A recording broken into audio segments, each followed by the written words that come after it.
Do you know what is truly scary? It's not ghosts, it's not monsters, it's not the things you see in the movies. What's really terrifying is this: millions of people will spend their whole lives working day after day, giving their energy, giving their time, and they will still die broke. Not because they are lazy, because they are unlucky, but because of habits. Habits they don't even realize are silently draining their future. Ladies and gentlemen, you to listen closely, because what I'm about to share with you is not a theory, it is not a fantasy, it is the raw reality of life. Look around you. Every morning, millions of men and women wake up early, drag themselves through traffic, work like machines for 8, 10, sometimes 12 hours, come home tired, fall onto the bed, and repeat the same thing. The next day, 1 week passes, another month passes, 1 year turns into 10. And then you look at their bank account and you see the same story: empty. You ask them about savings, they shake their head. You ask about investments, they say, not really. They worked their whole life, but they stayed broke. And you ask yourself, why? Why does this happen? I once met a man who told me, if only I had more money, life would change. But here's the truth: even if you gave that man $1 million, it would slip away. Why? Because poor habits will always destroy good luck. That's why lottery winners so often end up broke again. That's why people who inherit a fortune sometimes end up with nothing. Because money without the right mindset, without the right behavior, is like water in your hands. It disappears. The first dangerous habit is what I call survival spending. Many people live their lives only thinking about getting through the month. Salary comes in, and before the week ends, it's gone. Rent, groceries, bills, some luxuries, a dinner out, maybe a new gadget they don't really need, and suddenly they are back to zero. Month after month, year after year, it's the same cycle. Then they say, I never had a chance to grow. But the truth is they had the chance. They just ate the seed instead of planting it. I know this because I've lived it. There was a time I stood outside office buildings desperate for a job, getting rejected over and over. When I finally got work, I thought, finally, my life will change. But every time I earned a little more, I spent a little more. I wasn't building, I wasn't saving, I wasn't growing. Running faster on the treadmill, but staying in the exact same place. And maybe some of you feel the same way right now. Let me give you an image you'll never forget. Imagine 2 young men working in the same factory, same job, same pay. One of them comes home tired, sits in front of the TV, scrolls on his phone, spends his money on snacks, clothes, pleasures. The other also comes home tired, but he gives 1 hour to learning something new. He reads, he studies, he invests in himself. Instead of buying new shoes every month, he saves, he invests. 10 years later, the first man is still in the factory, still tired, still broke. The second man owns his own company, made the difference. Not luck, not intelligence, not family money, just habits. And here's the painful truth: survival thinking never allows growth. If all you ask yourself is, how do I make it through today?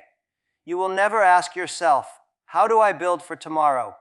And listen carefully, life rewards builders, not survivors. Think of J.K. Rowling, the woman who gave the world Harry Potter. She was broke, living on welfare, raising a child alone. 12 publishers rejected her. She had every excuse to quit, to say, I'm poor, chance. But instead of eating her seed, she planted it. She kept writing, kept pushing. That little seed of words grew into books, then movies, then an empire worth billions. That was not luck, that was the habit of growth. But here's where most people fall into a trap. They say, I don't have enough, so let me spend what I have just to feel good right now. They buy things that look rich instead of building things that make them rich. They eat the seed instead of planting it. Remember this: if you eat the seed, you will always stay hungry. If you plant it, water it, protect it, and wait, one day you will sit under the shade of a mighty tree. Let me tell you about Oprah Winfrey. Born into poverty, abused as a child, working in a grocery store by the age of 14. Every statistic said she would stay poor forever. She didn't complain. She didn't waste her money trying to escape pain. She invested in her gift, her voice, her ability to connect. She turned her pain into her power. Today, she is not just rich, she is influential beyond imagination. She didn't start with wealth. She started with the right habits. And this is what you must understand. Poor people don't stay poor because they don't work hard. Some of the hardest working people are broke. They stay poor because all their energy goes into surviving today, building tomorrow. Poverty is not just in the wallet, it is in the mind. Change the way you think, and you will change the money in your pocket. Change your habits, and you will change your future. Now let's talk about the second habit that quietly, silently, and ruthlessly keeps people poor. It's the habit of falling into traps. Money traps. And I want you to understand this. These traps are not accidents. They are carefully designed. They are waiting for you. They are in the ads you scroll past, in the sales you see in the malls, in the apps you download, in the lifestyle your friends brag about. And if you don't see them for what they are, you will spend your whole life working hard and still end up with nothing. Think carefully. The moment most people get a little extra money, what do? Do they invest it? Do they put it aside to grow? No, they run to buy something new. A new phone, a car, a bigger TV, expensive shoes, a dinner at a fancy restaurant. They call it a reward. But let me tell you the truth: poor people spend to look rich, while rich people spend to stay rich. Let me give you a real example. Warren Buffett, one of the richest men in the world, worth billions, still lives in the same modest house he bought decades ago. Meanwhile, seen people earning $600 a month rushing to take out a loan for a $100, $200 phone. Think about that. The man with billions is content in a simple house. The man with almost nothing is drowning in debt to look stylish. That, ladies and gentlemen, is the consumer trap. I knew a man once who worked very hard, of the most disciplined workers in his company. The day he got a raise, instead of investing in his future, he went to the bank, signed papers, took a loan, and bought a shiny car. He drove around proudly, neighbors admired him, but every month half of his salary went straight to paying off that car. That car did not make him free. It made him a prisoner. That car didn't make him rich, it made the bank rich. This is what happens when you confuse looking rich with being rich. And then there is the trap of fear. Poor people are terrified of risk. They say, I don't want to start a business. What if I fail? I don't want to invest, lose money. So they put their money in a savings account that gives 2% interest while inflation eats 10%. They think they are safe. But in reality, their money is shrinking every single day. Doing nothing is often the greatest risk of all. Think about Jeff Bezos. He left a stable Wall Street job to start Amazon in a small garage. People laughed at him. They said he was insane. Why leave comfort for such a risky idea? But he knew something that poor thinkers never understand. The greatest risk is not failing. The greatest risk is never trying. Today, Amazon is everywhere, and Bezos became one of the wealthiest men on the planet. What if he had said, too risky, let me play it safe? He would have stayed ordinary. Another deadly trap is procrastination. Poor people love the phrase, one day. One day I'll save. Day I'll invest. One day I'll start that business. But one day never arrives. Time slips through their fingers, and they don't even notice. Let me tell you something powerful. Albert Einstein once called compound interest the eighth wonder of the world. The earlier you start, the more it multiplies. But if you wait, you lose the only thing you can never buy back: time. I made this mistake myself. In my younger years, I told myself, when I have more money, I will invest. When I have more time, I will learn. When I have the perfect opportunity, I will begin. That perfect moment never came. And the truth is, it never does. There is no perfect time. You start where you are, what you have, and you grow from there. But there is one more trap that almost everyone ignores: the trap of environment. People you surround yourself with will decide where you end up. Show me your friends. and I will show you your future. If your 5 closest friends spend their nights gossiping, partying, and wasting time, you will do the same. If your 5 closest friends are building businesses, reading, investing, learning, and talking about growth, you will rise with them. Saw 2 groups of young men. Group 1 spent every night drinking, smoking, and talking nonsense. Group 2 spent their evenings brainstorming, teaching each other skills, starting small hustles. 10 years later, Group 1 is still in the same place complaining about life. Group 2. They are running companies. What changed? Their environment shaped them. Their circle pushed them forward or pulled them down. And ladies and gentlemen, these traps, consumerism, fear, procrastination, and environment, are silent thieves. They don't steal your future all at once. They take it slowly, piece by piece, while you tell yourself, I'm just living my life.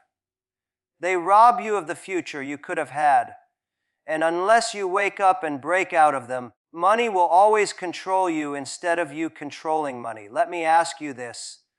How many of you have bought something just to impress people who don't even care? How many of you have delayed your dreams because you were waiting for the right time? How many of you are still hanging around people who waste your energy instead of people who build your vision?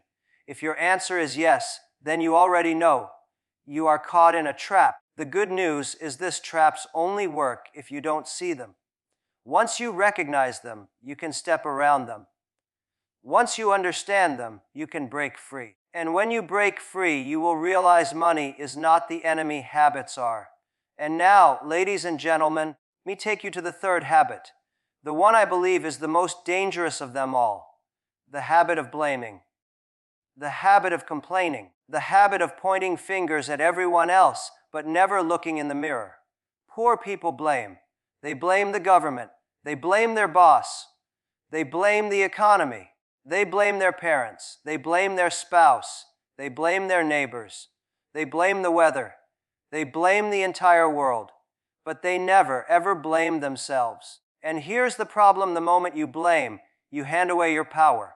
When life gets hard, what's the easiest thing to do?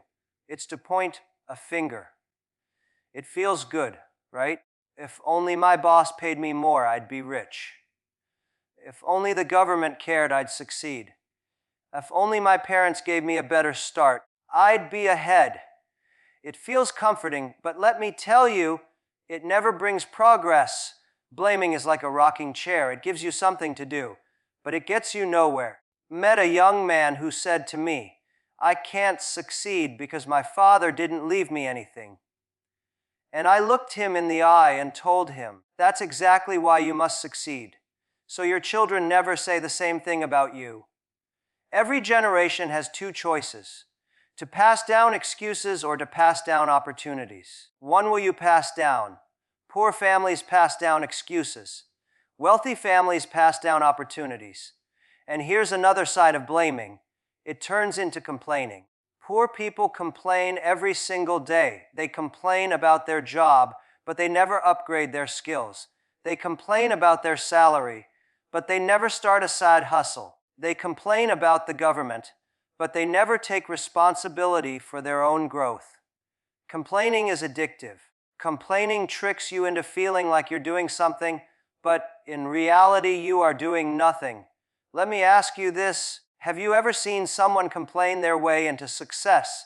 Have you ever seen someone whine their way into wealth?